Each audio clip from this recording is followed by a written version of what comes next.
Please. Pledge allegiance to the flag of the United States of America and to the republic for which it stands, one nation, under God, indivisible, with liberty and justice for all. Good evening, everyone. Before the start of this regular meeting, the board met in executive session with regard to some personnel matters. Before we begin to take visitors or public comment, we have a special presentation from Linda Thomas from A Woman's Place. Linda, would you please come forward, or perhaps sit the microphone right there. Do you need a table or anything? You good? No, I don't think so. Do you need someone to come hold something for you? I'll do that.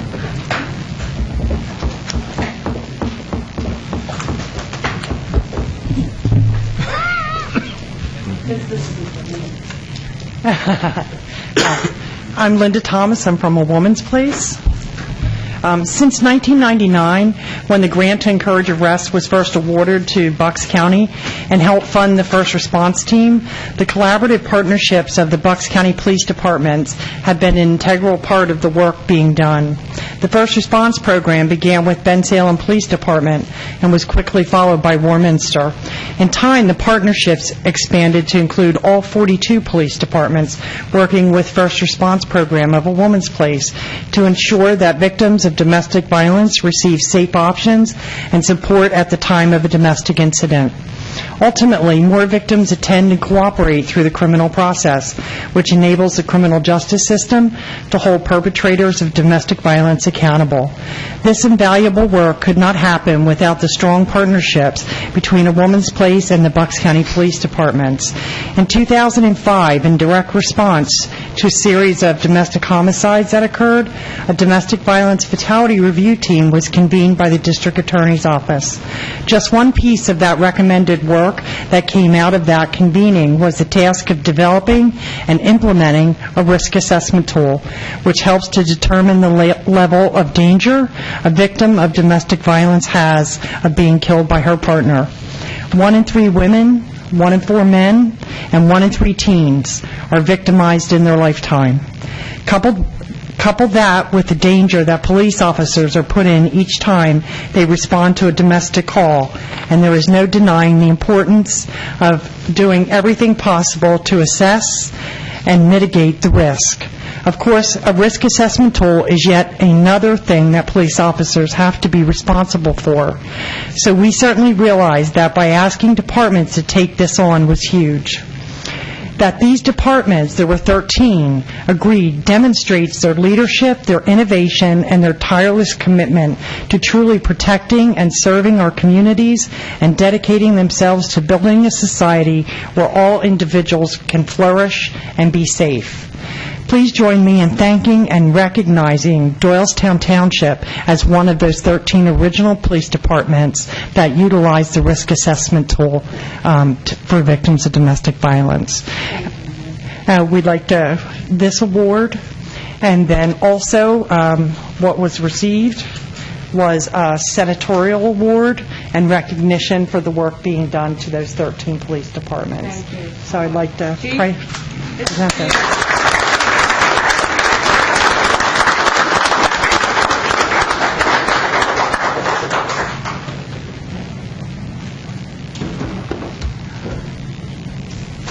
I'd like to make a comment on it. You want the microphone?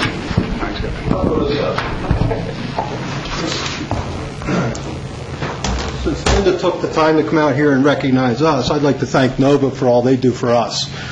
This is truly a partnership. We can't do this alone. This program was set up by Steve. It's A Woman's Place. It's Not the same. They all work together. Okay. But the point, we all work together, and Steve White kind of set this up before he was, when he was the chief. And it's something that we kind of do the stuff day in and day out, and we continue to work, and we can't do it without you. But we thank you for all you do. Thank you, Linda.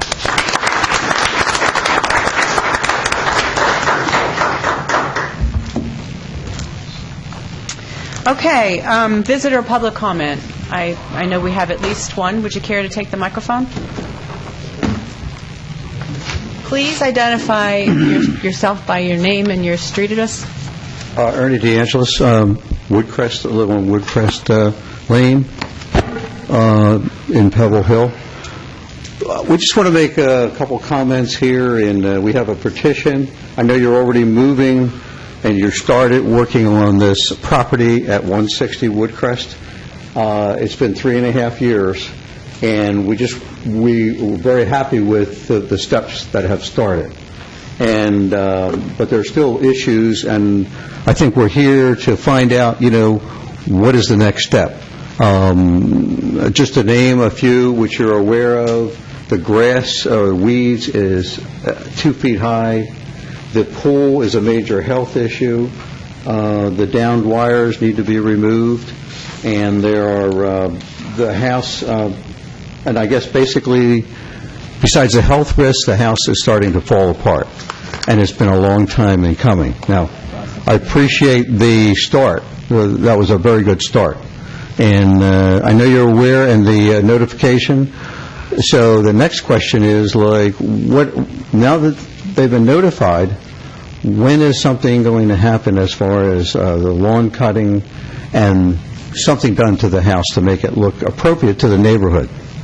Well, Stephanie may correct me, but you probably know by now that the pool's been secured by our code enforcement. Only as far as the gates? Yes. Notices have been sent by certified mail, and I think there's a period of time, 15 days or something, for a response, and then we can go on and cure the property, clean it up. But the health hazard is the pool has water in it, and it's going to get contaminated. I believe that will be included in our cleanup. Yes. Okay. We can do that. Will Doylestown Township do that? Yes. And then back charge the owner or the mortgage company, more so? The mortgage company? Yeah.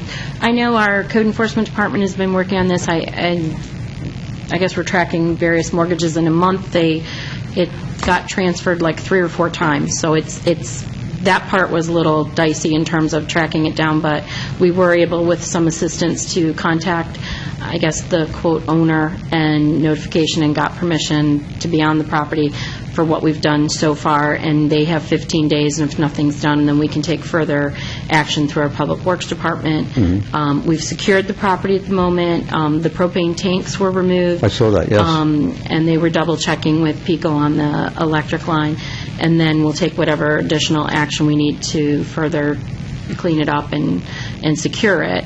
And then, I guess, so the township will probably end up leaning the property through our solicitor's office, and I guess we then wait and hope that it gets picked up and sold at some point. Why isn't it for sale? I mean, I'm a little. That's not for. It's the private property rights. We don't really know. The record owner, the record property owner, is still the property owners. There's been no change in hands with a bank or anything like that. So it's really difficult. It's been a shell game trying to locate who or what entity it is that has locked out the house. Okay. So it's been kind of difficult trying to get notice to the proper people, but the owner of record was contacted, and we did secure permission to do the immediate work that needed to be done, although that person does not have any authority over the property at this point. They've been locked out. So at the end of 15 days, the lawn will start getting cut on a regular basis? Well, we can't say at this point if it's going to be a regular basis or a regular basis, but the immediate work will get done, okay? And then we'll see where it goes from there. Right. Okay? Just a question around that. When was day one? Was that Friday or Monday? I think it was last week, or the end of last week or this week. Yeah. So it's last Friday. Yeah. Okay, soon. Okay. Yeah. Soon. Do we have any other comments? Anything else? You did everything you can do. Thank you very much. I appreciate it. Okay, thank you. You're welcome. It's a good start after a long wait. So.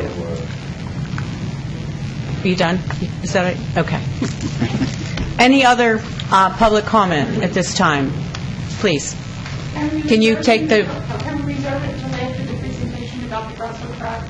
Yes. If your comment is regarding the Grasso presentation, then you can reserve. Yeah, absolutely. Anything else? Anybody else? Okay, moving along. The next meeting of the Doylestown Township Board of Supervisors is Tuesday, June 17th.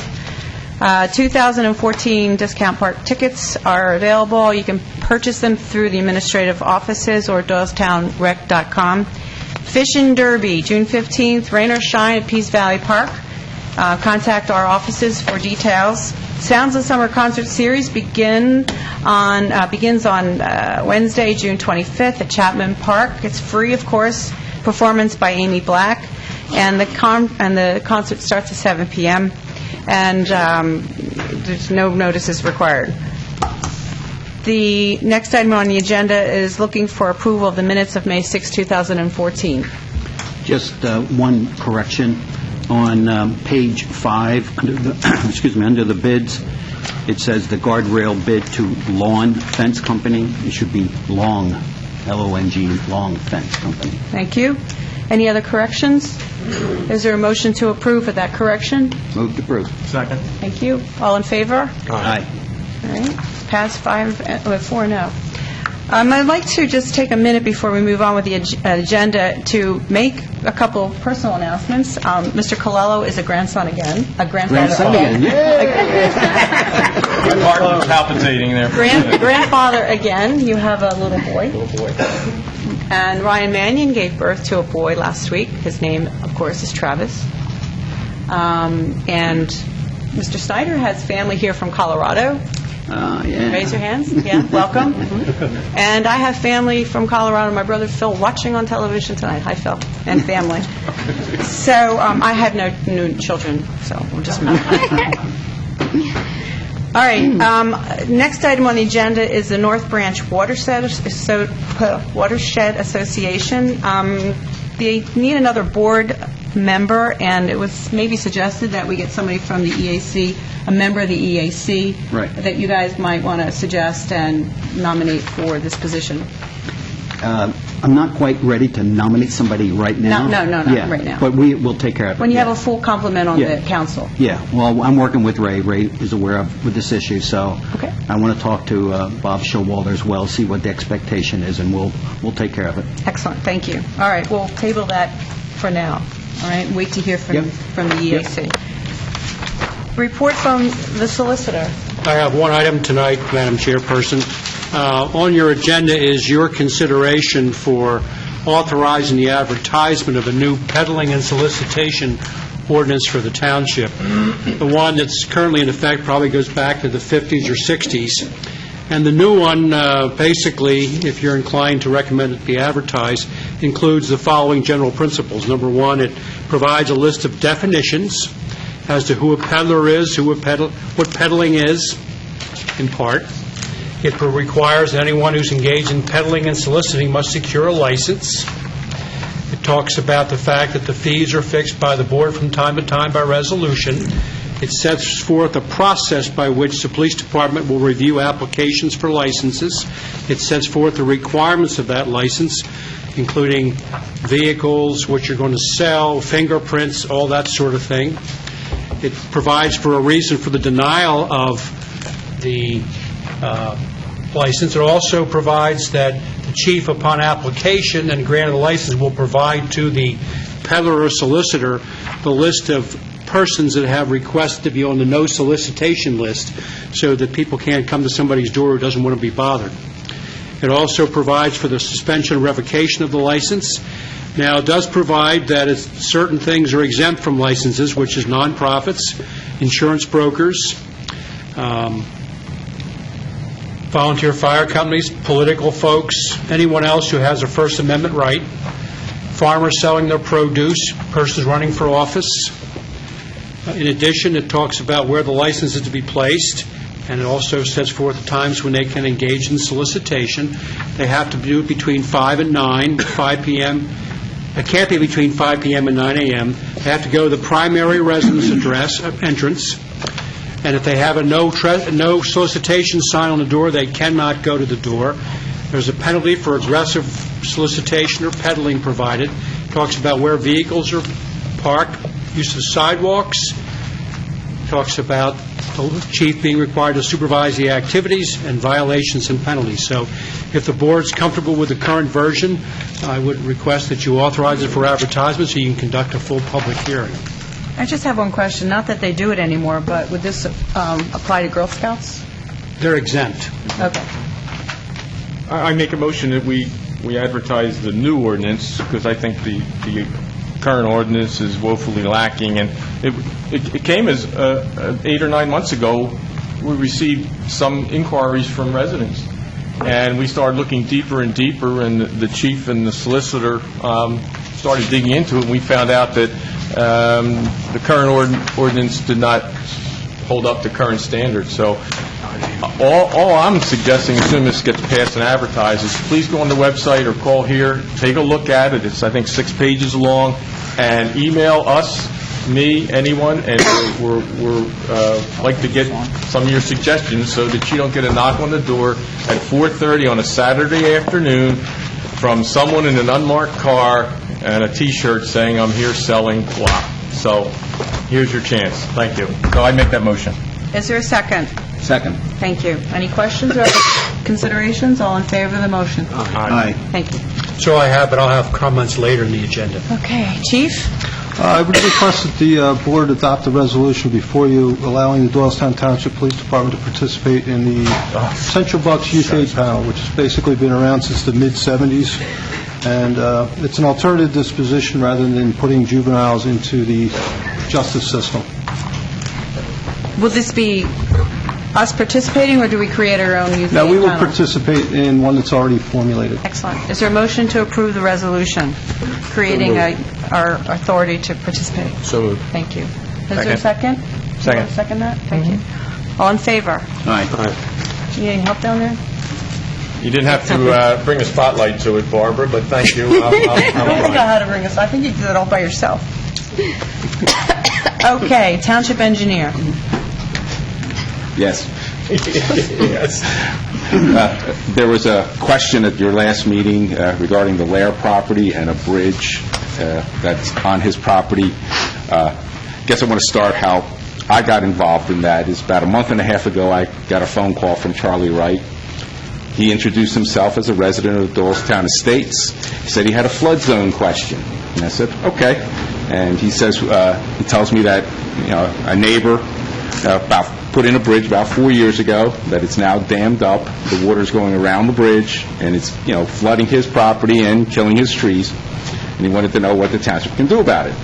I said, well, knowing the estate's creek goes through private property, I basically said, well, that creek runs through private properties. So that would be, the homeowner's responsibility to maintain, and that the people that would regulate that more than the township would be either the Conservation District or DEP. And I suggested that he talk to them. Mr. Wright says, okay, I'll do that, and he basically said this neighbor was on the township board. And I responded to him and says, I don't know any board member that is in Doylestown Estates thinking Board of Supervisors. After I hung up with Mr. Wright, it dawned on me that he was talking about Mr. Lair being on the zoning hearing board. That is how all this, I believe, started. Now, we, myself, Stephanie, Dick, and Gretchen from the Conservation District met with Mr. and Mrs. Lair, Mr. Wright, and another neighbor for the Lairs about 2 or 3 weeks ago. The discussion was mainly done by Gretchen, who is very familiar with the stream, and Mr. Wright, who was, again, voicing his, his displeasure that there is a gravel bar in front of the bridge that needs to be removed. DEP has been out there, and they verbally gave Mr. Lair a choice. I think he said that he has to remove the bridge, and I believe from Gretchen I heard that DEP asked that he could also remove the gravel bar. And as of, I think, last time I talked to Mr. Lair, I was actually out there right after Memorial Day. He had not received anything from DEP as of this point. While we were at the site, trying to figure out whose property is what, because the Doylestown Township Municipal Authority has a well house number 2 right next door to the Lairs.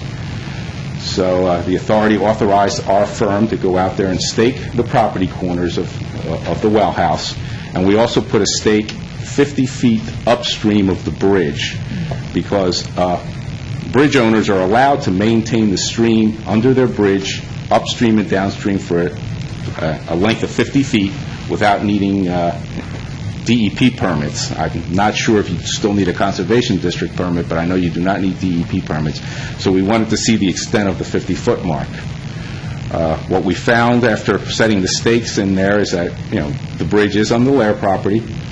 The gravel bar does extend from the Lair property onto the authority property and back out, I guess, on the other side, back into the Lair property.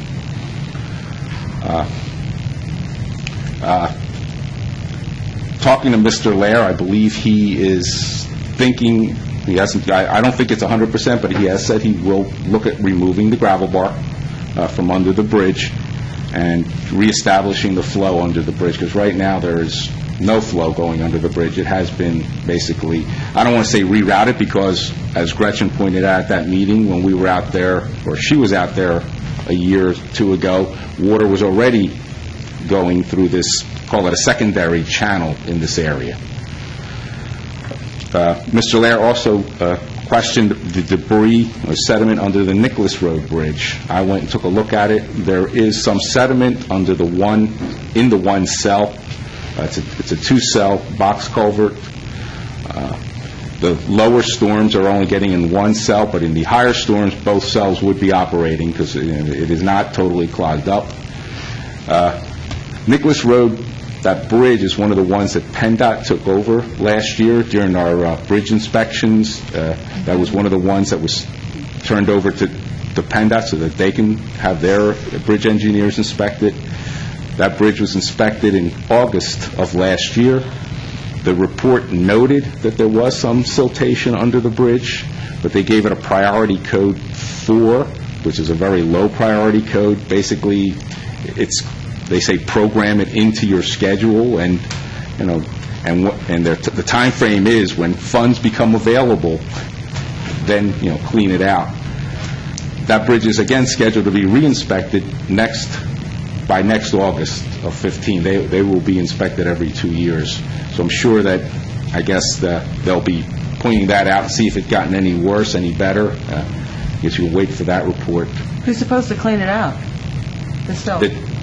It would be the township's responsibility to clean out and do any maintenance to that bridge. Okay. Well, we're doing that then, right? I don't believe it's not scheduled at the present time. We don't, and Gretchen even pointed out when she looked at it that it would not be something needed to be done immediately, but probably within a 2 to 3 year time frame. Okay. It'll be a little tricky to get in there. We'll need to probably get a crane up on the top of the bridge, because we really don't have access on either side, so we'll have to be getting in that way. It'll be a little tricky. All right, so that's Nicholas Bridge. How'd you leave it with Mr. Lair and Gretchen and the other gentleman? Well, as far as I think Mr. Lair is still waiting to get the notice of violation from DEP. I believe he is amenable to remove the silt. He says he's not, or does not want to remove the bridge. We don't think DEP is going to make him remove the bridge if he removes the silt. Okay. But what both Gretchen and I have said, that we would recommend that this not be done till late July or August. Removing the crossbar. Removing the gravel bar, yes, because we want to do that type of work in the driest conditions possible with the lowest water level possible, because there are certain regulations and rules you're only allowed to take out to like 6 inches above the water level. So the lower the water, the more you can take out of there. Okay. So, all right. Well, I said I met with Mr. Wright after I met with Mr. Lair and met with a couple other neighbors. So we will try to keep abreast of that. Thank you. Anything else, Mario? That's it for now. Okay. Stephanie? I just have a couple of real quick things. We have a training request from Ken Wallace, our finance director, to attend the PICPA local government conference in July. This does have an overnight stay. We do share the cost with the DTMA, and I would recommend we authorize that, but since it does include the overnight, we do need the board's I make a motion we authorize it so that Ken can go to get educated. Is there a second? Second. All in favor? Aye. Thank you. Thank you. And then the last thing I have is, I have a very detailed memo in your packet about ChemFab. Just want everyone to know that that project is moving forward. They are back in there. They did get authorization to remove the dirt and everything that's there, the contaminated soils, and they are shipping that out of state, and so things are resuming and moving forward and cleaning up that parcel. So just continue to keep you abreast of what we learn as we go to those meetings. All right, thank you for that memo. Just one question on that. So there's no update on the monitoring wells? I saw you didn't get a response. No, they don't. Hugh wasn't there, so Okay. the update on the monitoring wells will probably be maybe the next meeting. Okay. Thanks, Stephanie. Supervisors, Ken, you want to start? Sure. The one thing we wanted to talk about was Hart's Woods and the signs that we posted up there. And one of the things we learned over the past month or two is that we really were not adhering to an ordinance we had in place. And the ordinance was 266. And it basically states that, if you have a protected area, and Hart's Woods was deemed a protected area, you cannot allow dogs in that area. So for some years, we have not been basically enforcing the ordinance. So when you look at Hart's Woods, there's a lot, it's very, why this is a protected area, and I think this is one of the important things, is to help people understand. When you look at the ecosystem of that woods and the maturity of the trees and the birds and everything that live in there, it's very important that you keep it in total in order to keep it in a state of protection. So the result of doing all those good things will result in keeping it for future generations. And I think it's important we do that. So what we want to do is change the signs to make them very clear to people that it is a designated protected area. It is adhering to one of our existing ordinances. But in addition to that, I would also like to I would recommend that we have an information board placed there, similar to like we do around the pond, where we talk about the birds and what birds are available and how to help maintain riparian buffers and all the other things we do, and help educate and help people understand why this Hart's Woods is so important to us. So I don't know what the cost of that is. The EAC does not have funding for it to do that, so we would have to find some other funds for it. But I think it is important that, one, we keep it protected, and two, we put the right information there so people understand and get educated about it. Okay. All right, thank you. If Dick has a ballpark, I'm willing to entertain an expenditure of funds if Dick has some kind of ballpark what a sign would cost. The fossil boards that we did around there, I would say it's all less than $1,000, yeah. You want to make a motion? Then I'll make a motion up to $1,000 that Ken and his EAC can go forward and, do the language and get all that. And Good. That would be separate, just a second, that would be separate from the cost of replacing the signs that exist. Correct. This is These an are additional just- sign. Yeah. This is an informational board Yeah. that would tell about Hart's Woods and everything, correct, Ken? Yes, that is Yeah, correct. similar to the ones we have, okay. Correct. But that $1,000, up to $1,000, is not including the No, cost these of are, no, replacing the signs. these are totally separate. Am I allowed to ask a question? Yes, please, use the microphone, Mrs. Brown. Kathy Brown, Sunset View Drive. As far as where the protected area is my question. Is it at the beginning of New Britain Road? Is it at the beginning of the woods? Where are dogs not allowed? In the woods. In the woods. In the woods. So can I request, there is a sign at the beginning of New Britain Road. New Britain Road. Can I request that sign be removed? Yeah. You want it moved up closer to the wood. Relocated. What it does is it says no dogs are allowed from those gates Up on. to the woods. Okay. Up to the woods. Okay, gotcha. And there's plenty of Okay. soft. Yes, yes. I'm not sure I agree with the fact that I think this ordinance is hindsight. I mean, if it's been there, it's a shame we didn't know about it for 20 years. But let's be specific where the protected woods Agreed. are. Thank you. Okay. Yep. That's a good point. If I could comment, Ken, are you sure you only need one sign? No. I think the signs that you have in your packet, we will need more than one sign No, I'm there. sorry, this- The information sign, Yeah. well, we should have one on the other side as well. That's what my question is. Yeah. So Well, now we can you're- always do one in the following year. We could do one on the park side and then do... Well, I mean, if we're going to do it, we're going to do it, but now Yeah. you're 2,000. Yeah. Well, not an information, just the protected area sign. Right. Not an information. But then my next question is, when you're walking through the woods, is Hart's Woods the entire area from, let me think how I want to say this. When you walk into Central Park from New Britain Road, there's a road that goes up and over the hill into the top of Central Park. Is all of that protected area, or is it just the right-hand side of that? I think we need to be specific in where the woods, where we can go and where we cannot go. Okay. Okay. Okay. We'll make sure, we'll try to clear that up. Because people will make their own trails. Yes. Yeah. We don't have a second for money yet. Okay, sorry. No, that's all right. Thank you, Kathy. If you don't have a second, maybe I'll withdraw it until next meeting. Ken, how many signs you want, where you want them, and Okay. we get a better That's price. fine. Maybe That's fine. I may have jumped ahead by putting you into one sign position. Yeah. No, that's fair. Okay. I'll withdraw my motion. Ray has a question or comment. Ray, do you want to take the stand? The microphone? Stand? Take the stand. Good evening. My name is Raymond Hendrick. I live on Spring Valley Road. I've lived there for 50 years, and in the 50 years that my wife and I raised our children, we're very proud of the township and all that it offered. 20 years ago, John Carson, who has since passed away, some of you may have remembered John, some may not, asked me to monitor the then brand-new ribbon-cutting Central Park. Central Park, at the time, there were no athletic fields, there were no kids' castle, there were no bocce courts, there was no golf tees, there were no health exercise, whatever. It was a very nice, over 100-acre area. We have whittled away at that with all of the activities, which is fine. I understand the importance of it. Hart's Woods in the area is unique.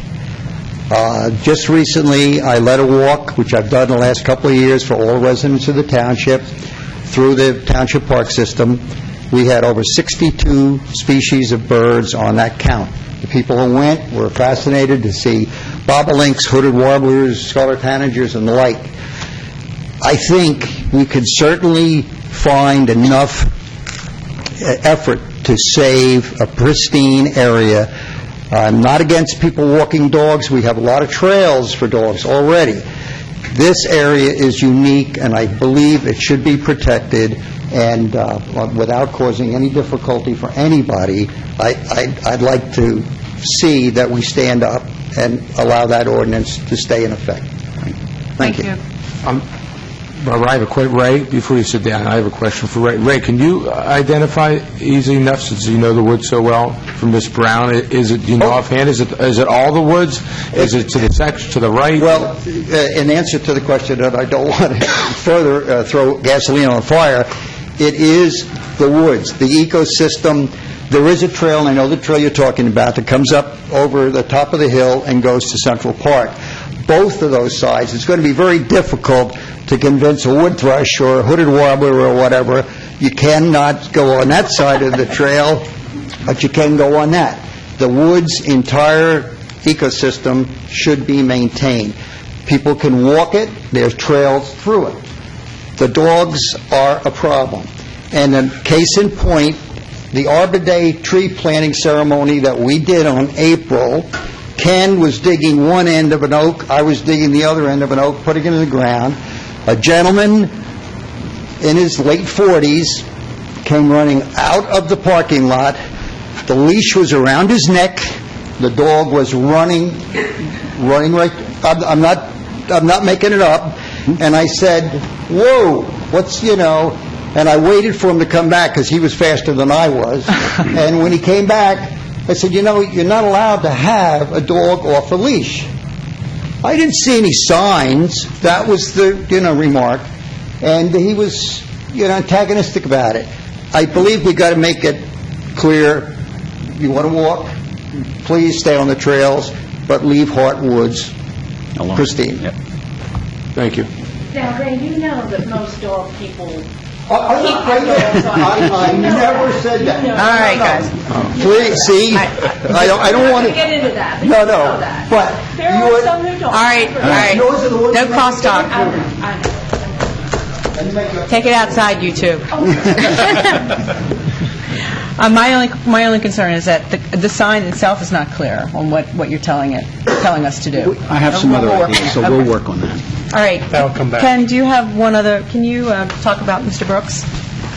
Would you care to make that nomination, Mark? Oh, yes, yeah, Marty Brooks. Yeah, we had interviewed a gentleman, Mr. Brooks, for the EAC, and because we do have vacancies open, and he is appointed to the EAC, and he'll be at our next meeting. I'd like to make a nomination. You'd like that to we nominate? recommend Mr. Brooks to the EAC. Is there a second? The second. All in favor? Aye. Thank you. Other stuff you have got? Other I- things, Ken? Yes, one other thing. I just wanted to update the board that some of the work the Ways and Means Committee is doing, and in a future meeting, they're going to come forward and show you the work on the capital spend plan, which will identify the projects, what is actually spent, when it's going to be spent, how much of it has been spent, when it's forecasted. We have a good accurate picture of that. They're breaking down the budget by department and by category, so you'll know, have a good feel for actuals and year-to-date and what's going to happen. So they're doing a lot of knit and digging into the details of what's happening here. The good thing about it, I think it's a good thing, because they're going to make some mistakes. They're going to misidentify something because they're doing this from scratch. This is brand-new work for them to get in this kind of detail. But the good thing about it as well is that we're going to learn from that, and at the end, we will have a much better control of where our money is and what's happening to it, and be able to forecast for the following year's budget as well. So that'll be coming forward, and everybody will get a shot to take a look at it. So it's good work that's happening. Thank you. All right.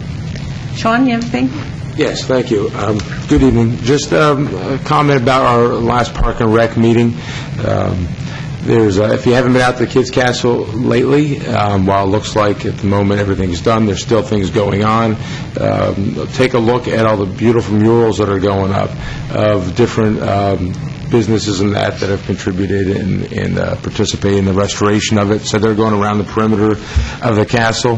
The sensory enrichment trail is moving ahead, and there will be opportunities for sponsorships or contributions in the future for the different pods or components of that trail.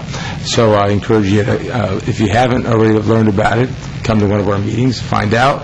And in addition, this time of year, we are actively in our Park and Rec meetings going out to field trips, we'll say.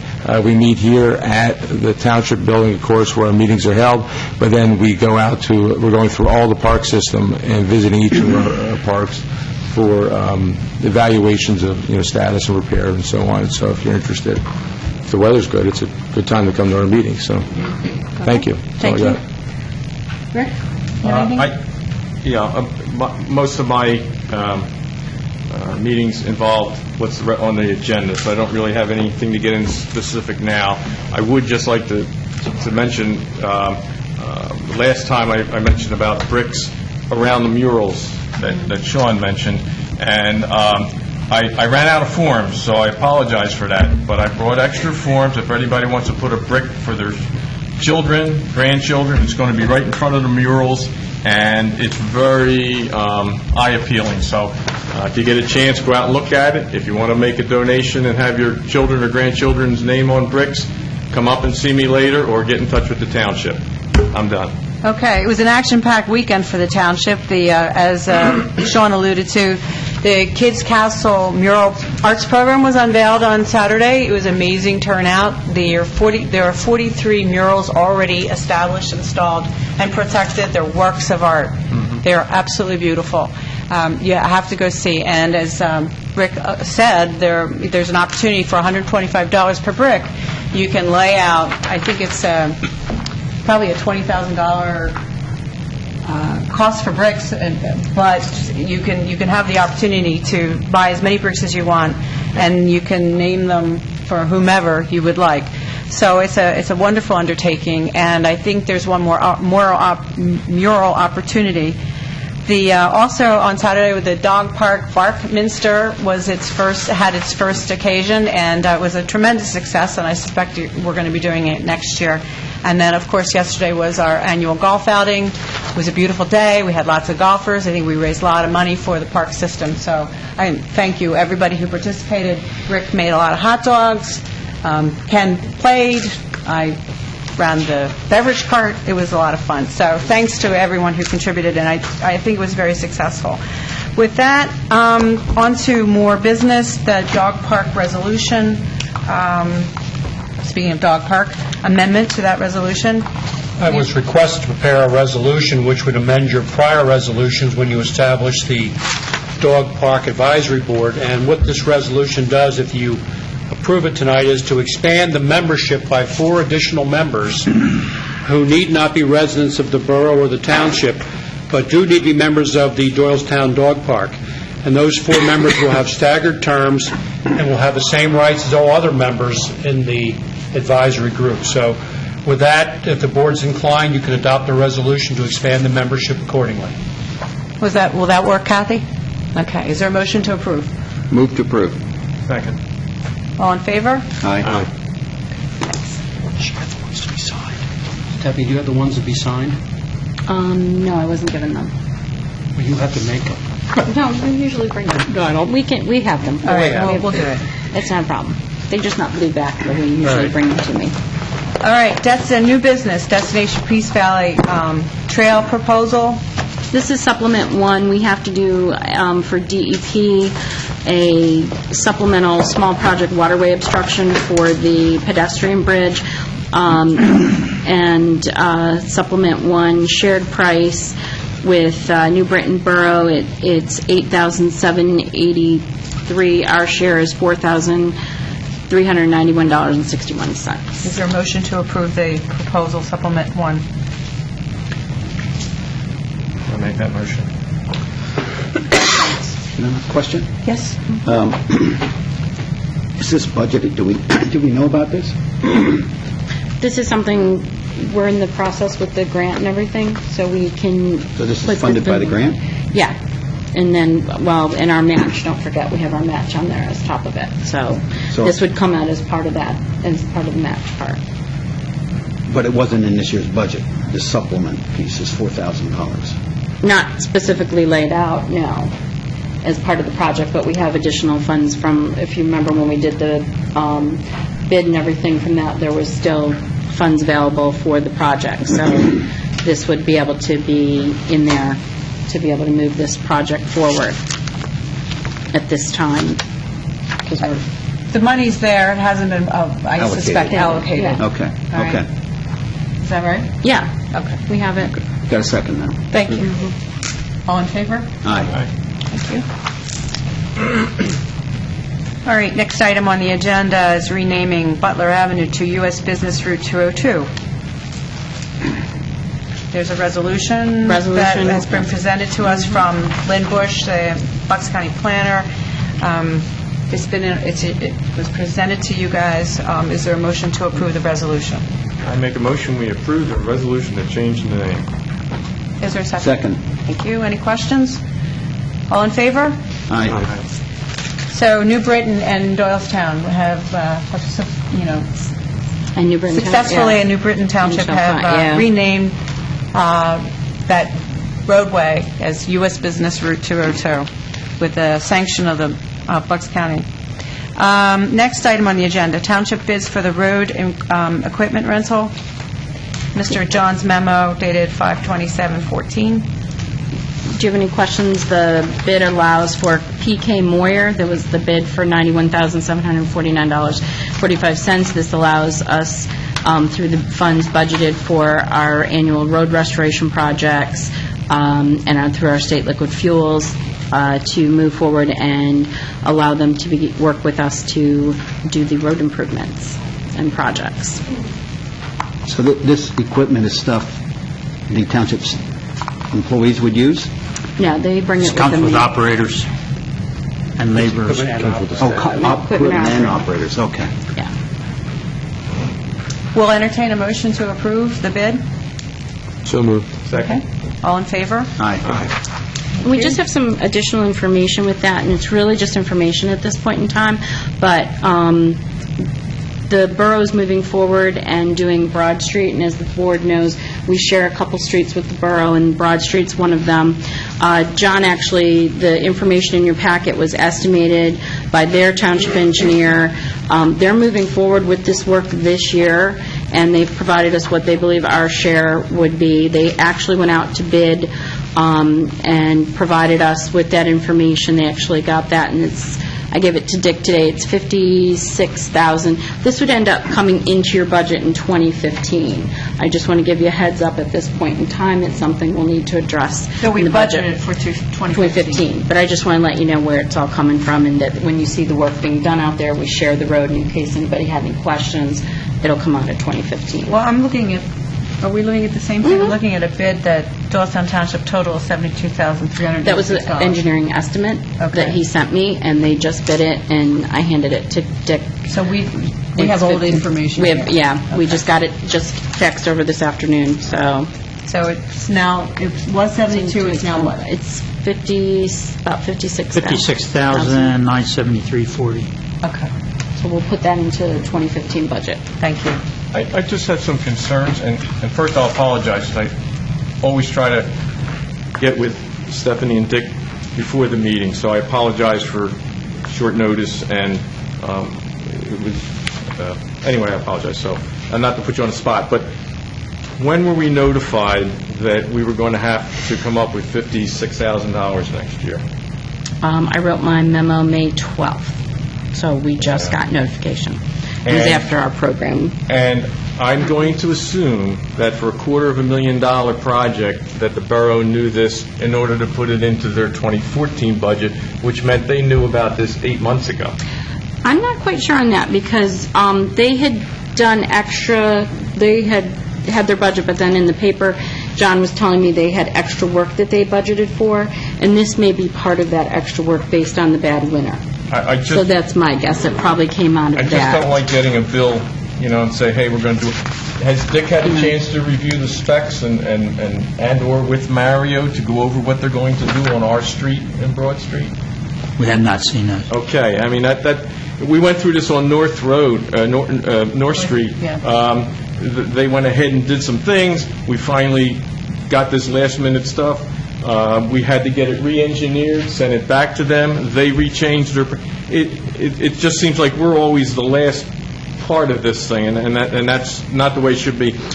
And I don't know, and that's the other reason I usually ask ahead of time, so I don't look dumb in a meeting, but I don't know what a super paved base course is, but the whole project is 9,000 square yards. The super paved is 1,115, and they want us to pay a third of that. Now, that's telling me that a third of this, whatever super pave is, just happens to be on our side of the road, or is it part of the whole entire project, and they're just putting it all together and cutting it into thirds? I believe they're putting the whole thing together and cutting it into I think so, thirds. too, which Yeah. is not the way it should be. I mean, if we're a third of what the work is done. We're not getting any of this, the 1,115 square yards, so... 2,727 square yards, according to Gilmore's estimates for the borough. line 3, super pave, they're only going to do 1,115 square yards of super pave. So why are we paying a third of that? Maybe none of it is on our side. And that's my frustration here. We're sitting here and they're giving us a bill, and we've had no participation in this. Were there grants for Broad Street? Is some of this traffic related? Are they getting grants from the state? And This is all... taking action. Yeah, you don't have to wait till budget time, but I just, it's going to come up. No, I think Meanwhile, why don't we use opportunity. information to scrutinize and get up with the borough folks and find out what...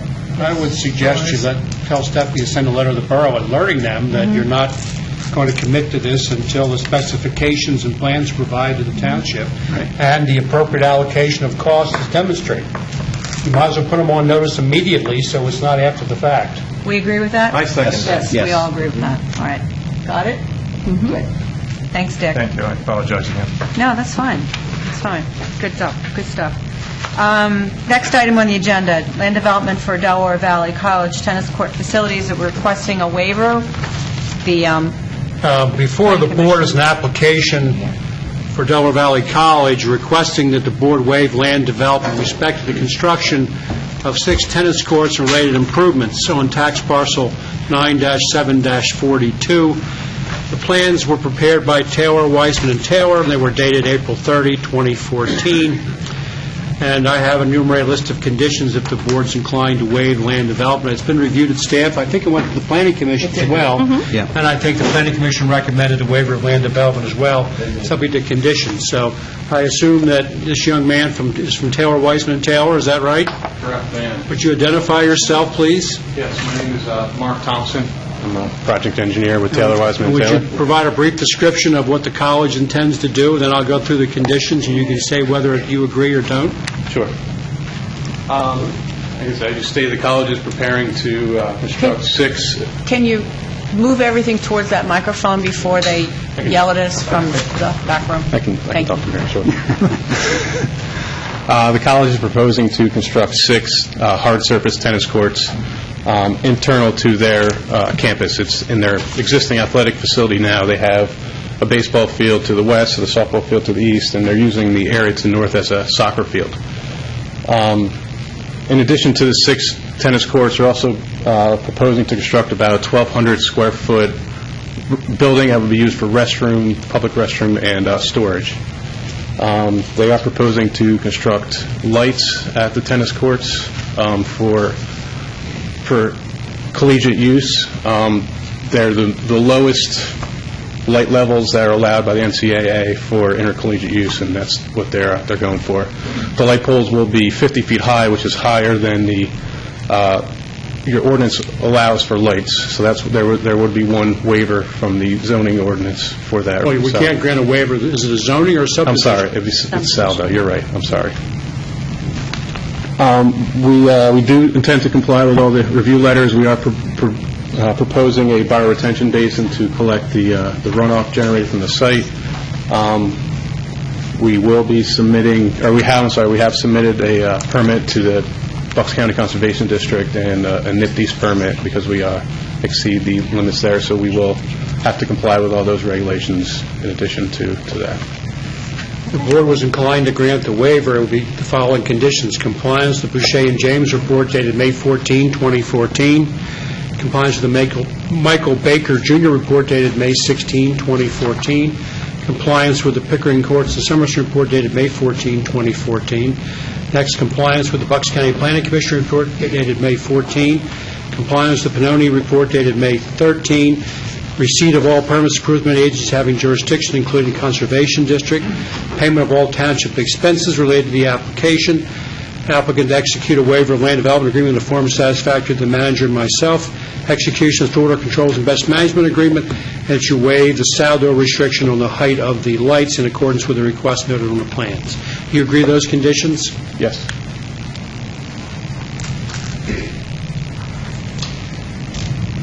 Is there a motion to approve the development plan with waiver? Motion that we approve the waivers and the letters of the council mentioned.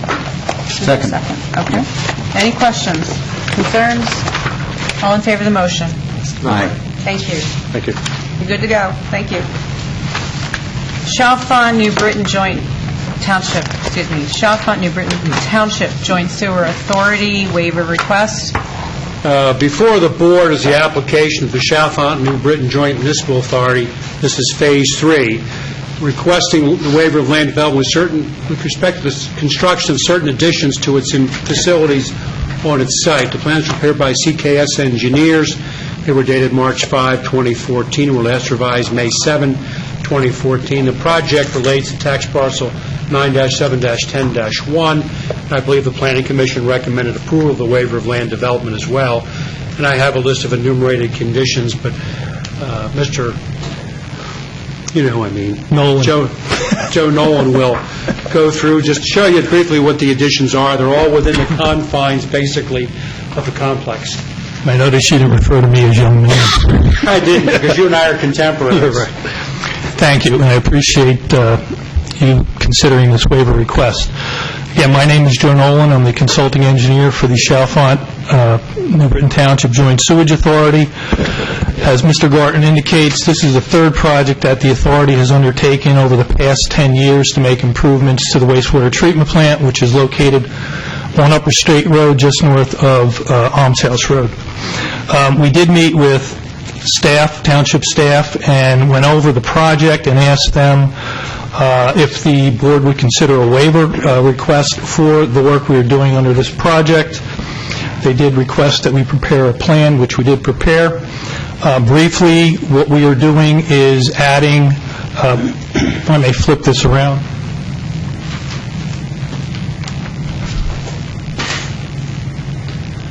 First of all, the total site is about 51 acres. About 17 acres are resource protected. If you're familiar with the area, the Neshaminy Creek runs through the site, and that's on authority property. All of those areas will not be touched. All of the work will be in the existing site of the wastewater treatment plant, which is the rectangle that you see before you.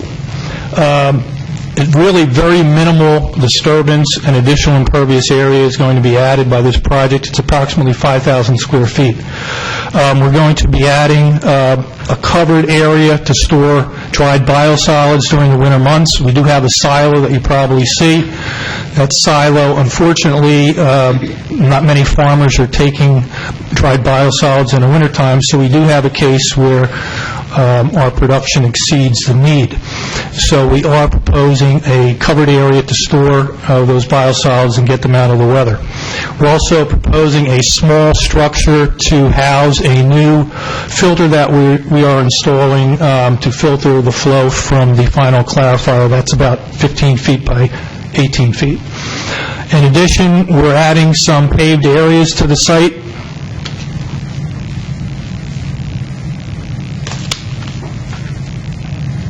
Really to improve traffic flow and straighten out some areas that over the years have deteriorated. And again, the total impervious area is about 5,000 square feet. We're allowed approximately 17 acres of impervious area by code. Currently, there's 4.69 acres of impervious area. When this is completed, it'll be 4.82 acres, about 5,000 square feet. I'd be happy to answer any questions you might have.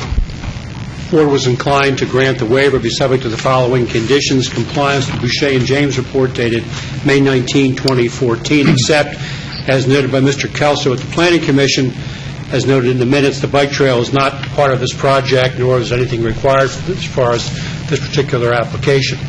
Next, receipt of all permits required by the agencies having jurisdiction over such matters, payment of all township expenses, the applicant to execute a waiver of land development agreement in a form satisfactory to the manager and the solicitor. Mr. Nolan, you agree with those conditions? Yes, we do. I have a question. Looking at the Planning Commission meeting minutes, it talked about a buffer, and it wasn't clear to me that on the plan it showed a buffer, but there was no buffer, and about some debris that was visible from the road. So, well, it's not. I'd be happy to address both of those. I don't know what buffer you're referencing, but the site is pretty much. There's a buffer along that separates the tennis courts. Perhaps they're talking about the buffer at the rear of the property.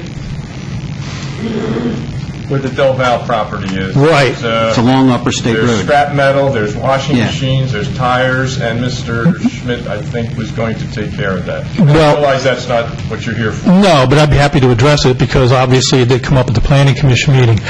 We've gone through two major construction projects. Most of the project is demolition and removal of old equipment, piping, metal material. One of the things on site is a 35-foot steel cover that we took off one of the digesters.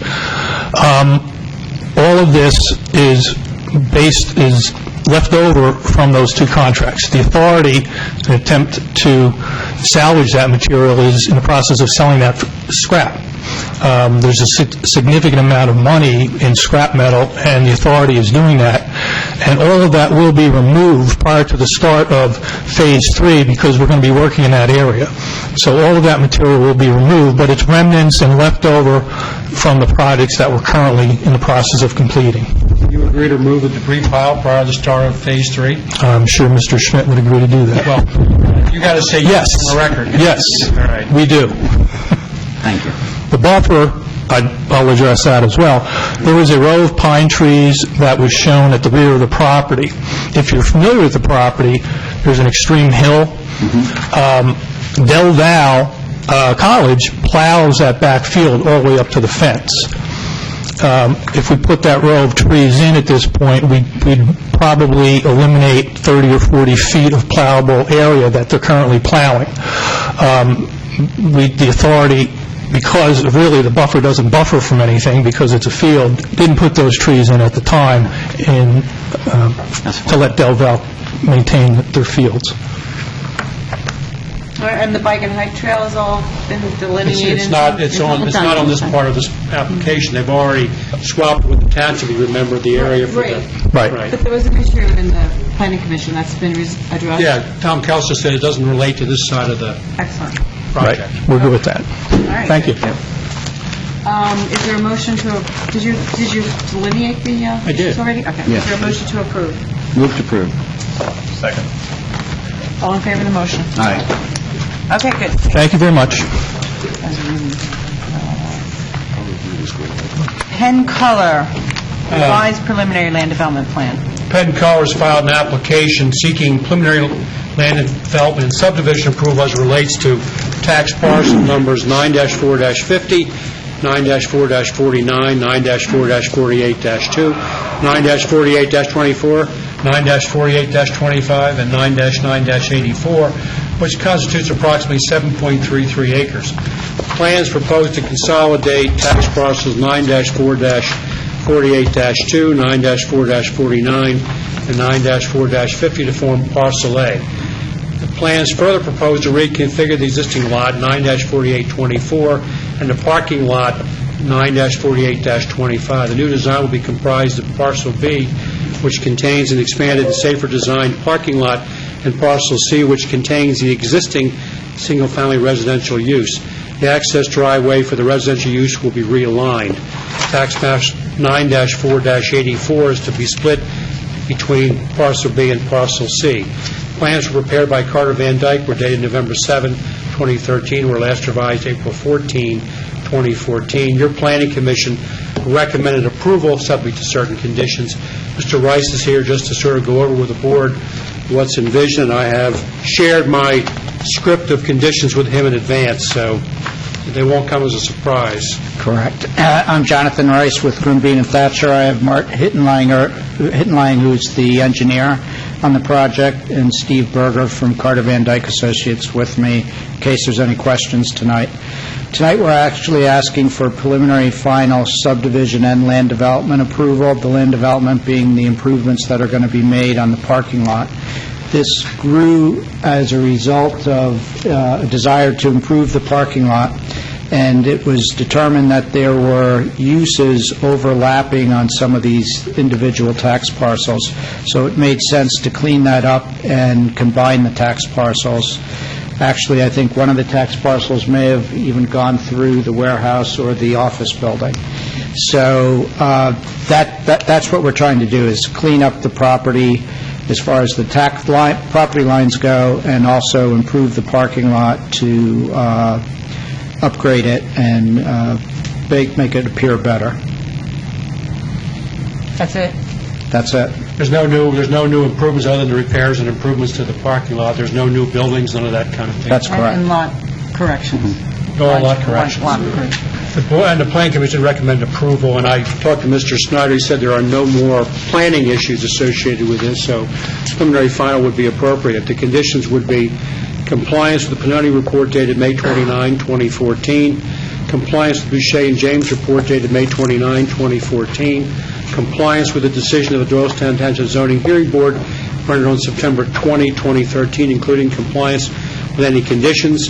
Next, compliance with the Michael Baker Jr. letter dated May 20, 2014.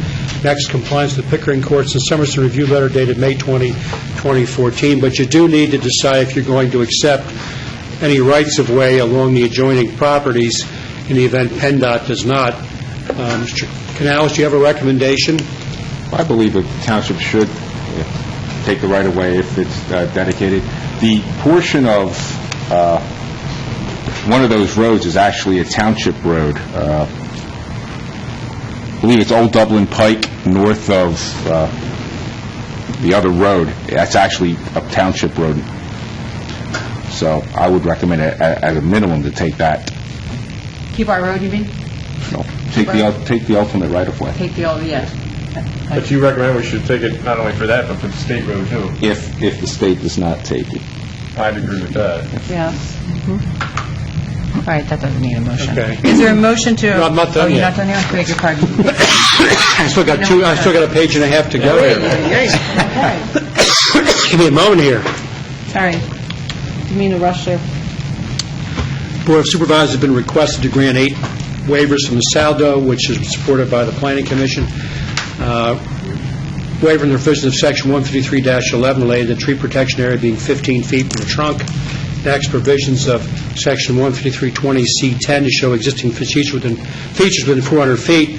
Provisions of Section 153-28B related to the size of parking areas in residential areas. Next, 153-28H related to the points of ingress and egress located near an intersection. Section 153-34B4, criteria to be used in selecting plants. 153-34-5A, B, C, and D related A, B, and D related to planning requirements for basin floors. Applicant to execute a stormwater management best management practices agreement. Compliance with Bucks County Planning Commission report dated January 21, 2014. Obviously, compliance with those review letters would take into consideration the grant of waivers. Receipt of all permits approved by the agencies having jurisdiction, including the Conservation District and PennDOT, and the funding and execution of development and security agreements. Mr. Rice, do you agree with those conditions? Yes. Want to brief? I can now, yes. Is there a motion to approve the preliminary and final subdivision plan with the... Subdivision land development plan with the conditions outlined by Mr. Burton? I'll make that motion. Okay. Is there a second? Other questions or considerations by the board? No, just firsthand, just a quick comment, watching the property, because over the last 20 years, Yes. It's been a huge improvement. You guys have made, great strides there, and this, I think, only adds to that, so just wait for that. Yeah, well, I mean, I've seen it over the last 20 years, from when the water tower came down to all sorts of things. It's changed, so I commend you, that's all. Okay, thank you. All in favor of the motion? Aye. Very Thank good. you. Thank you, Mr. Rice. Nice to see you all. The next item is the presentation from the developer of the pavilion at Doylestown, also known as the Grasso tract. This is a sketch plan. As the board knows, sketch plans require no approvals or whatever. There are an opportunity for the board to look at the latest iteration, have any comments, and also to have comments from the public that may be interested. Mr. Murphy, you're representing the applicant. I am. Okay. What do you want to tell the board and the public tonight? If the board will recall, last September, we submitted a new sketch plan for the proposed redevelopment of the site. We made an initial presentation to this body on October 15, and based on the comments that we received, a number of revisions were made to the plan. We resubmitted it, and earlier this year, we've participated in 2 meetings with the Planning Commission and 1 meeting with the Bike and Hike Committee. Most recently, last month, we were at the Planning Commission, and that prompted our appearance tonight, because I think when we go through what we're going to present to you, you'll see that a fair amount of time, effort, energy, and compromise have been made, and I think we're at a point where the plan is mature enough that you can look at it and we can collectively make some decisions about what has to happen here.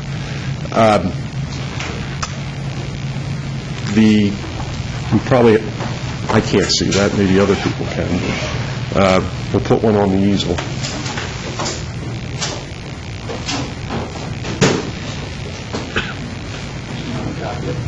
Okay.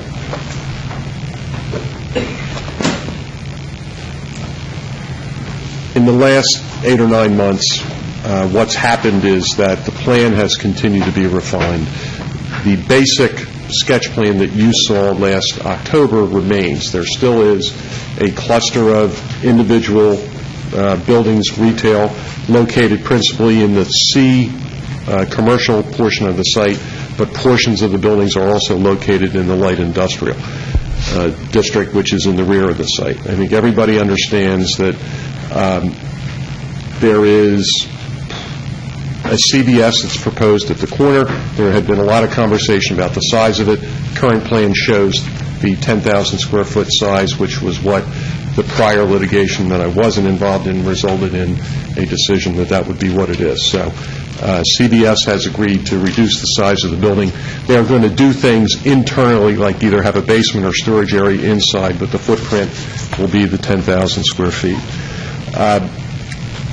Through the various meetings that we've had with the Planning Commission and Bike and Hike, a lot of other recommended improvements are now depicted on the plan. Principally among them is the Bike and Hike path that the committee wants to see along. I didn't touch Mervyn, you pushed the wrong... I didn't touch it. And Scott, if you want to highlight where that is, you can talk about that. Trail along 263 as well as 313. It was discussed a 12-foot wide trail. There's been some discussion. Since then, it maybe get narrowed to 8 feet wide. When we went to Bike and Hike, the recommendation was the standard width of the path, which is 12 feet. Subsequent to that meeting, Tom Kelso and I spoke.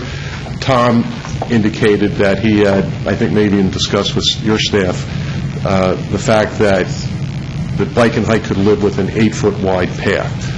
The reason why it has an impact on site-wide impervious, which I know is a concern, I'm going to get there, is that there is no room to provide the path within the right-of-way of 263. So if it's going to be installed, and we're perfectly happy to do it, it's going to be on the private property of the applicant, not in the right-of-way. So it counts towards our impervious cover. So the plan that is in front of you shows the recommended 12-foot wide Bike and Hike path. But if the township and staff is of the mind to reduce it from 12 feet to 8 feet, which is what Tom thought Bike and Hike would be satisfied with, we can reduce the impervious. This plan also identifies, and I'd like Scott to highlight for everybody, 3 access points onto the abutting roadways.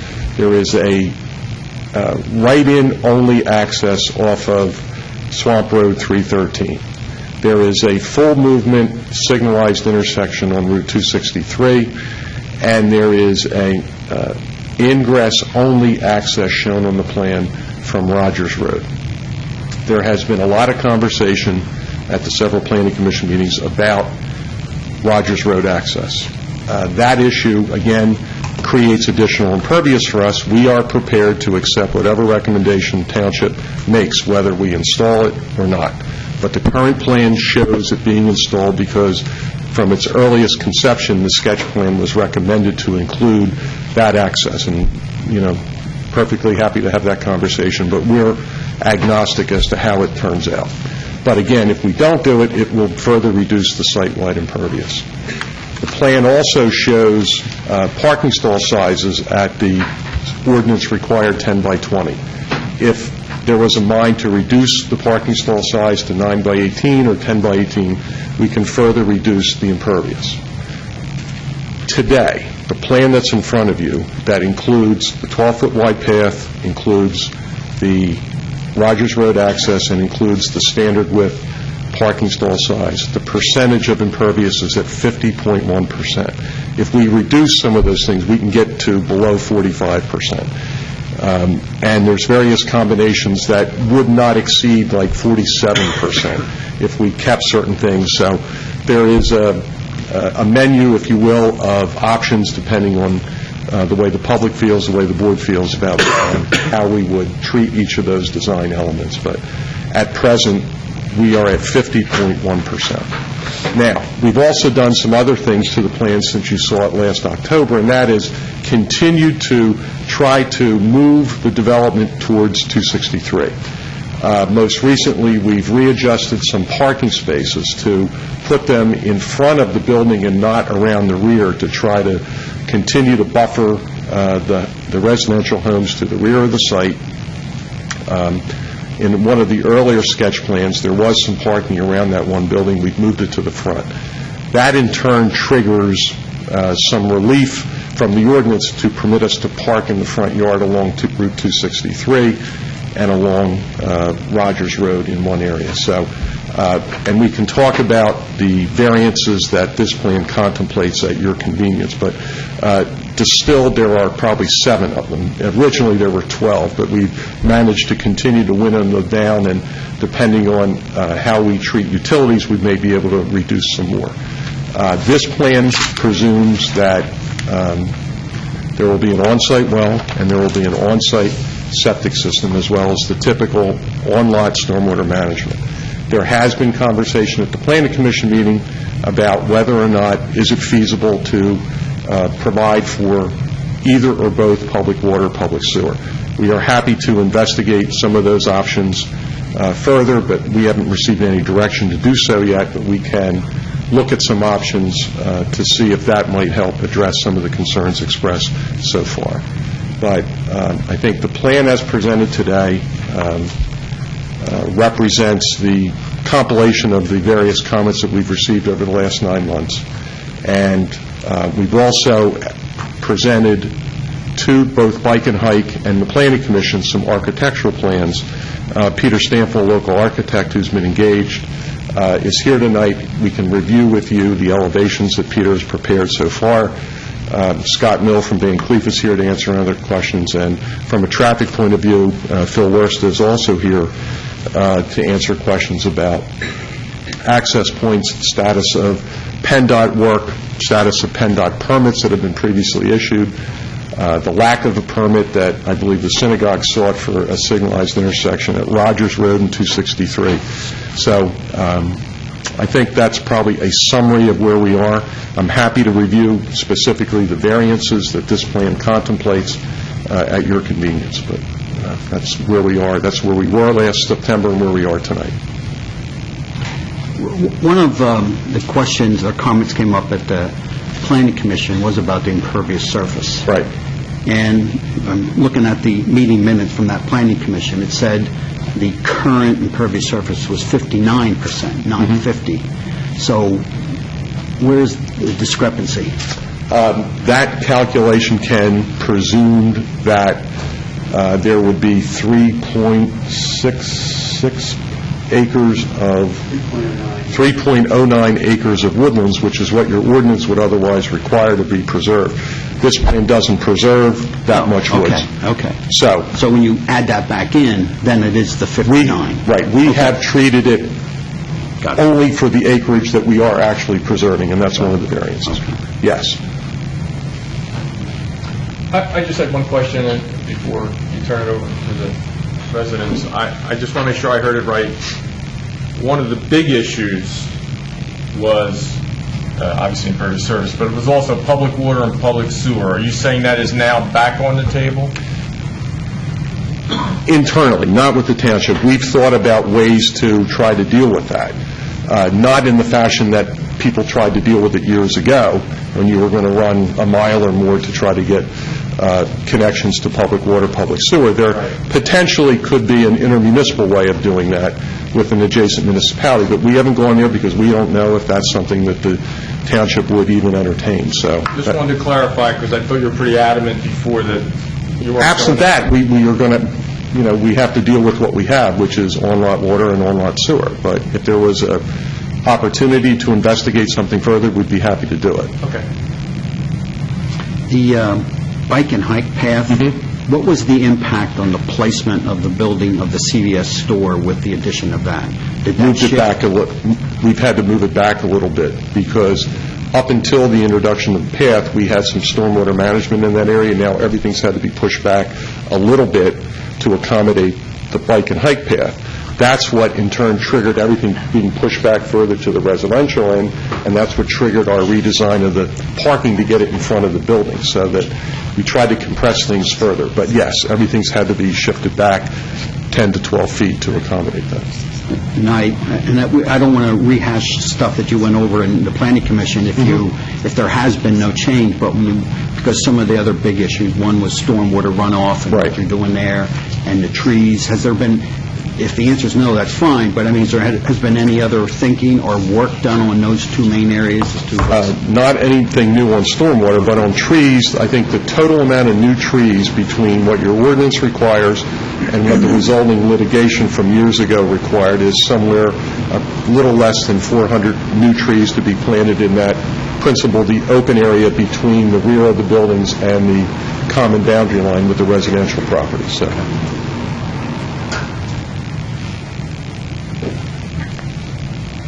You indicated, I have a question. You indicated you have the elevations part of your presentation? Yes. Peter, do you want to review them? Can we run that? See the elevations? Seen them at the plan. Before you bring that out, what is it that you're planning on? A CVS bank, daycare, what else is on there? Retail? Yeah, that's it. Just CVS bank, daycare, and retail? Mm-hmm. Two separate retails, but yes. And there's strip retail? For now, until the possibility could be a single tenant. What your plan is going to show strip Yes. retail? Mm-hmm. But it doesn't mean multiple users could be whoever. Right. Correct. Yeah. Right. Thanks. Good evening. My name is Peter Stample. I'm with Stample Associates. We are architects and planners. The first board that I would like to present shows a view from York Road up what is proposed as the main entrance to the retail.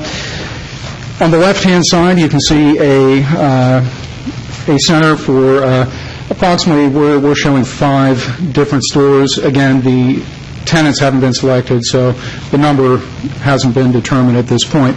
What we wanted to illustrate is that we are trying through architectural elements, through massing, through colors, break up that very strong horizontal line of the proposed building. There's a mix of different fenestration types. The faux second floor, I just want to point out, is not proposed as a real second floor. It is purely for aesthetic purposes. It would be a parapet, and most likely it would either be a flat or a slightly pitched roof behind that. To the foreground center of the rendering is the building that is proposed to the rear of the site, closer to the center of the site. And again, we're showing 3 or 4 different proposed tenants without having clear indication or understanding who might be in there. This, again, is just to break up the overall mass of the building. The materials that we're looking at are a combination of stucco, cementitious siding, probably some brick and some cultured stone accents, depending on, again, the architectural style that is selected for the buildings. There are some metal roof accents. We're proposing gooseneck lighting for the signage, again, to keep more in theme with a village-style retail versus more of the traditional strip center type of retail. Isn't that extra maybe pass it around to the crowd, because we can see it up here. They got it. Okay, it just seemed like they're rubbernecking. The second board is taken from the intersection of 313 and York Road. It is a view of the proposed CVS. Again, the main entrance is covered with a metal roof portico with colonnade. We are proposing a cementitious siding. some gables, and again, a parapet roof to break up the overall mass of the building itself. You can see the other proposed buildings to the rear. There is a bank building which is located approximately in the center of this rendering. Has CVS approved your rendering? Yes. Okay. And again, it is designed to the 10,000 square foot footprint. And the third board was just a quick little vignette to show how the bike and hike trail may appear. From the meetings we've had previously, we wanted to show a fence line, some plantings, to give a visual buffer from York Road, but also to enhance the experience of people walking or riding their bikes along the path. And the fencing and the landscaping, as well as the path, were recommendations from Bike and Hike. So those are the three elements that they were focused on. And the bike and hike path is only along 313 and 263? Yes. There's a network of internal sidewalks that get you everywhere else. Right. But right. Correct. Well, does your plan contemplate the sidewalks being accessible without interference from automobiles? The internal sidewalks? Yes, and Scott can talk about that, but the answer is yes.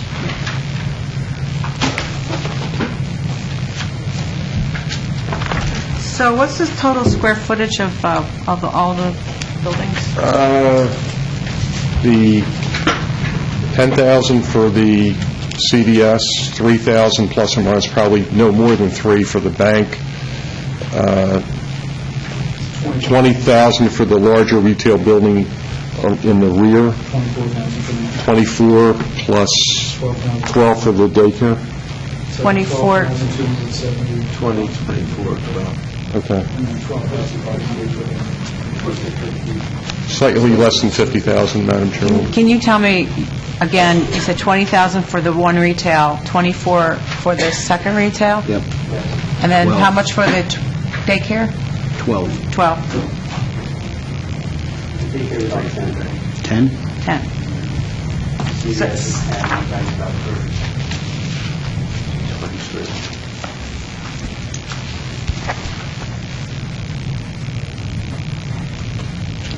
How does your entrance off of Rogers Road line up with the entrance exit for the synagogue?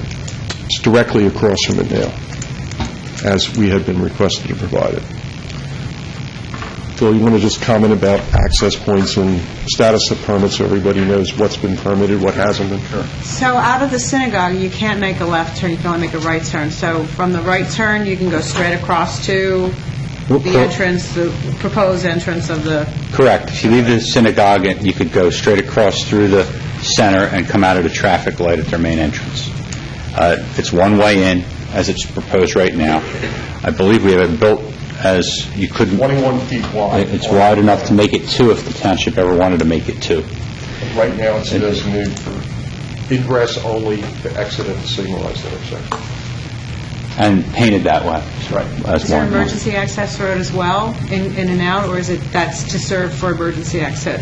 That, for all intents and purposes, is. There's 4 access points, 2 on York Road, 1 on 313, 1 on Rogers Road. It's completely serviced that way. If you had to use it that way, it could be used that way for an emergency. Right.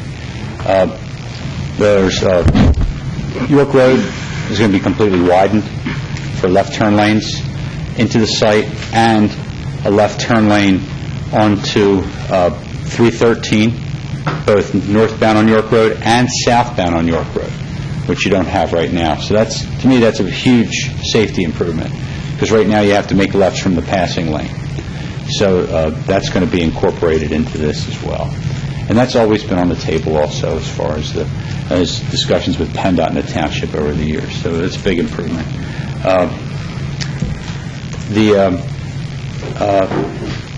The internal circulation is pretty well set. Everything's been kind of looked at. There's some minor comments from the staff that are all will complies.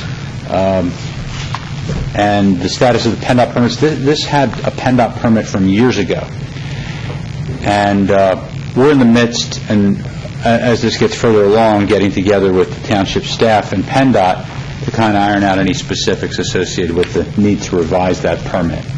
There's ADA issues that have changed since that has happened and so forth. But other than that, the traffic is much less intense than the variations that have shown over the years, and the improvements have been steady.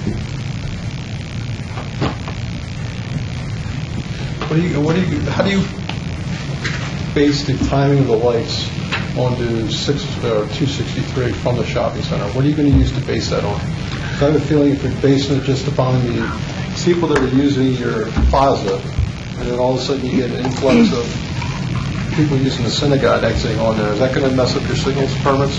Well, most of that's really not during our PM peak hour, and York Road is much different as far as volume goes versus like 611.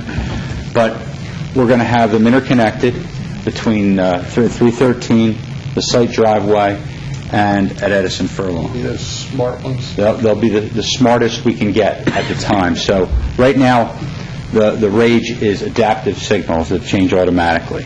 So that'd be a nice little system to have put in. That's what you perceive there? That's what we'll be probably told by PennDOT, and really whatever the township would like to see. We certainly, from a traffic and engineering perspective, would propose that.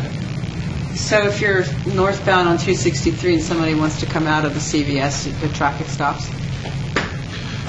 Not necessarily. I mean, it's like any other place. It's just going to measured by volume. It's just going to be based on volume, and it'll decide when is best to service those. It's my understanding that the adaptive signals, they have a parameter where it's like green for so long, yellow for so long, and red for so long. But as time changes and the volume starts to be noticed, yes, it kind of adjusts itself. That's really smart. Yeah, it's all based on video detection. It's just all video cameras all the way around. Cool. So. What they have in the parkway. Okay. Public. Any questions from the public? Take the microphone, please. Identify Who is yourself. that man? You don't have a hat on. I don't know who you are.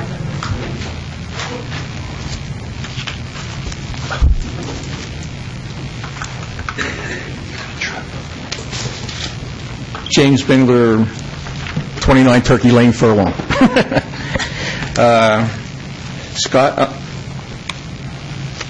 when we talked about, and you're the one that said it was 59.4% of impervious surface. So really, you're basically taking the 3 acre, well, there's 6 point whatever acres of woodlands, okay, and you're planning on getting rid of all of it. Is that correct? No, we're getting... Scott, come to the microphone, please. I mean, how else would you be getting it down to 50% impervious? Oh, it's fine. Yeah. We are proposing preserving 1.66 acres of woodlands. So that would become our open space number in our net buildable site area calculations. Then our net buildable site area would become 15.48 acres. So in addition to basically increasing our net buildable site area, we reduced the amount of impervious. There was some flexibility that we had built into our previous impervious numbers to account for some additional expansion, so be it in the future. We removed quite a bit of that potential expansion, so the actual impervious number dropped as well, and the combination of increasing the net buildable site area as well as decreasing the impervious dropped the ratio from 59.1 to 50.1. And as Ed mentioned, there are other scenarios and other approaches we could take to help reduce the amount of impervious to lower that number even further. But if you weren't granted the waiver for the for the woodlands, okay, you would be back up into the high 50s. If we weren't granted, it's a variance. If we weren't granted that variance, that would also have a major impact on the actual layout, because a large portion of the woodlands is up in this area. So, I mean, we'd have other issues to deal with other than just the impervious count. It would be a redesign. And I heard you talking about the trees and how you're going to replace and do whatever, and the amount of trees that you're taking down. Let's get to the 25-inch to 48-inch caliper trees, okay? By reading the ordinance, all the rest of them, okay, the 6 to whatever and the 12 to whatever, you can have replacement trees, okay? The ordinance does not say that you can replace the caliper inches in the larger trees. Right, that would be under the waiver list. So you're asking for another waiver? It would be a waiver, not a variance, yes. I have a question. Have you looked at the sycamore tree? I was told that there wasn't any trees that were 48 inches or larger on that property. The sycamore tree is 12 feet in diameter. I'd have to take a look. I worked on this list with one of your consultants, their staff as well, so I'd have to discuss with them and verify with them, yes. I believe that there is several trees that are over that caliper, okay? We've always been asked to sit down with the developers. I think quite a few of us in this room, okay, have sat down for years and years with the developer. I thought we hashed out a lot of good things. A lot of us stood up during the zoning hearing board, and you can read that in the testimony, that we came out in favor of the project. One reason, because David and Eric assured us they wouldn't go over the 40% impervious surface. And another thing that I worked very hard, my family has lived in Furlong for over 100 years. I promised my uncle on his deathbed, okay, that I would always keep Furlong as Furlong. And one of the things that we talked with David and Eric, okay, that it would be the Pavilion of Furlong, not the Pavilion of Doylestown. And I will be very adamant about that, keeping Furlong Furlong. I've lived on the farm. I have a niece that now lives on a piece of the farm. We will be there for another 100 years. So, and I believe and I would like to ask the supervisors if they're in the high 50% impervious surface instead of 40, will you send the solicitor in opposition to the plan? That's not a question that's before us. I know you're framing it that way, but that's not what we're here to look at tonight. We're looking at a sketch plan, and there's a lot of renditions that will occur yet through the Planning Commission, so I don't like to address hypotheticals like that. And it is right now a hypothetical question, unless somebody else wants to take that on. No. Okay, thank you. You're welcome. Any other questions or comments from the public regarding the Grasso proposal, sketch plan? My name is Mary Lou Strasnevsky. I live at 22 Brook Drive.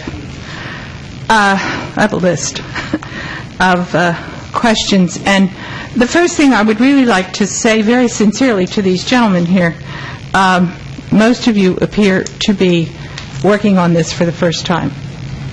And I think it is extremely important that you understand that you are, I'm not sure of my count, you may be the third or the fourth team, and this may be the fifth plan we've looked at.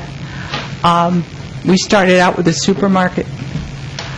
Some of the people who are here tonight walked our entire neighborhood and collected, I don't know if you're aware of this, collected a petition with 350 names on it, which is how we defeated the supermarket. And I think those same people are concerned very deeply about our neighborhood. You gentlemen are doing a fine job professionally with what you do. You will finish your job, collect your fees, and go home. We live here. I'm another person who's lived here for almost 50 years, 49. And our concern is not the same as yours, and that all has to be understood. Our concern is the quality of our lives, the safety of our children, and, let's face it, the value of our properties. And those are all issues that don't concern the professionals who are doing their best to come up with a plan that meets all the... So I think that's the thing that has to be understood, that there's a big difference here between we who live here and the people who are trying to make this plan. One of the things that has not been addressed, and certainly people very sincerely and very seriously and with some financial cost to them, is the drainage issue. And I haven't heard anything about that. It's not something that affects my property, but it seriously affects some properties. So that is a very important issue that needs to be addressed. And I don't know why it hasn't been. We said at the Planning Commission that is an issue that we'll have to get into in the land development stage if we ever get that far, but it's premature to do it. We've heard the concerns. We are aware of them from before, so we know that's a top priority. Okay. The septic system in one place. Right. Questions were asked about that because it's behind the daycare and it's the closest thing to, well, Pierre's house, among others, and that there are other places where the septic system could be divided up? That was my... No? No. That's the only place it can be? Based on the soil testing that we've done so far, that's the preferred and only location where it can be identified. The proposed daycare on the black and white plans, the ones that I looked at the township building, it said, and, you know, I may have misinterpreted this, but it said 125 occupants for the daycare center. I don't know that much about daycare centers, but that seems awfully large. And that speaks to Rogers Road, which I'll get to in a minute. I agree with what Jim said about the impervious surface. The figures about the trees and the sizes and the measurements, how old are those figures? Scott can comment on that. I went over it with Township's consultant in January. When were they measured? I'm not sure off the top of my head. Because it's been, I don't know how long, you know, we've been doing this, and at least 5 years, if not longer, trees grow. And I'm very concerned that there are a lot larger trees there than were measured. Whenever these figures were made, new figures should be done as to what size the trees are right now, which is when you're going to be asking for waivers and so forth.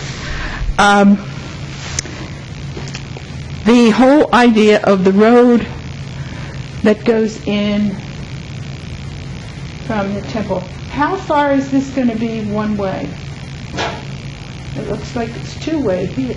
Right up to this point where there's access into the daycare. Okay. Everything is two-way. So that the people who are bringing their children to the daycare, which is our concern down Rogers Road, 125 cars, could come in from here, they could come in from here, and so that they could bring their children in from here, they would not have to come on Rogers Road. Is that a correct assumption? They would not have to. They would not have to, okay.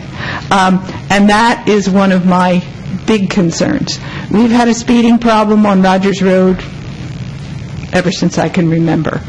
And our concern is to minimize the use of Rogers Road as a cut-through for people to, you know, kind of come in the back way on Rogers Road. So that what I have been speaking to, and several other people agreed at the Planning Commission meeting, was that there be no left turn access into the shopping center on that Roger Road entrance, so that people will not use it as one of the entrances generally for the commercial uses, the people who are coming to the stores, the people who are coming to the CVS, that it will not be used that way.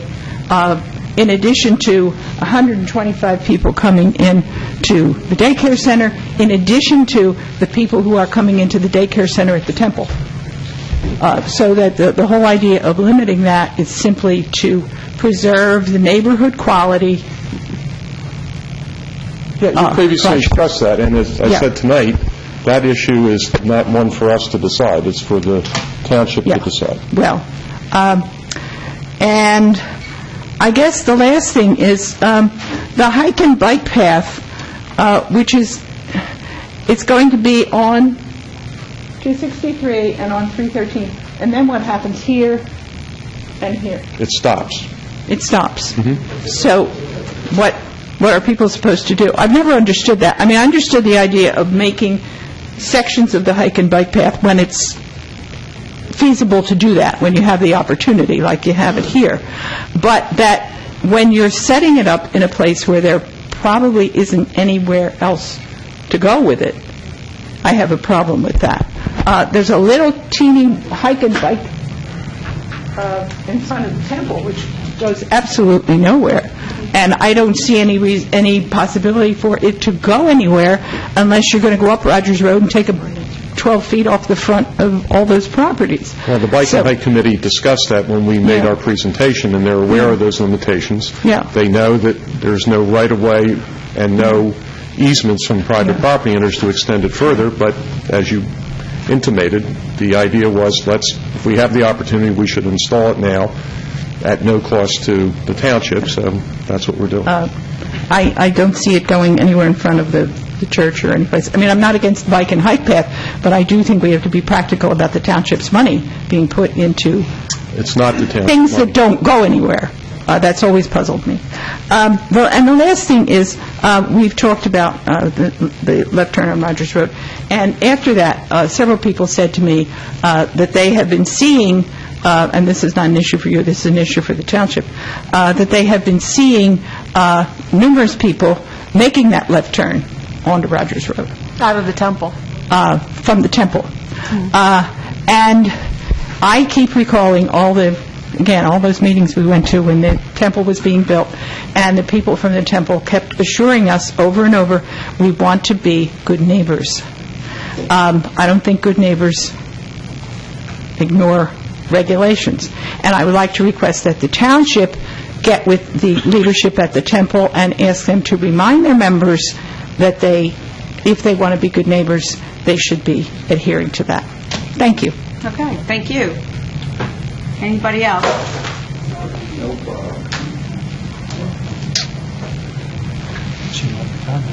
Okay, seeing nothing else, thank you very much. We'll look forward to hearing from the Planning Commission as your plan goes forward. Okay. Thank you.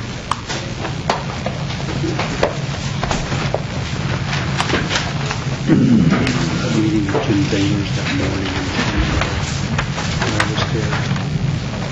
The other guy was really high-tide, member of the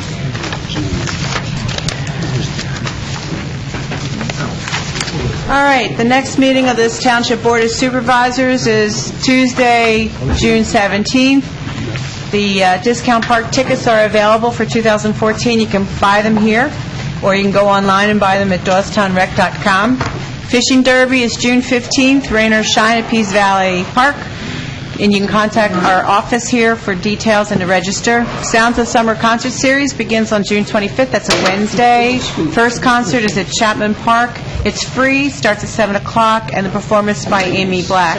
I want to alert also the supervisors that we do not have a first meeting in the months of July, August, and September. So, and that that's already been published in our January reorganization. But just so you know, as you plan, we are not meeting first Tuesday in July, first Tuesday in August, and first Tuesday in September. All right, seeing and hearing no other business, we are adjourned. Thank you very much, everyone. Good night.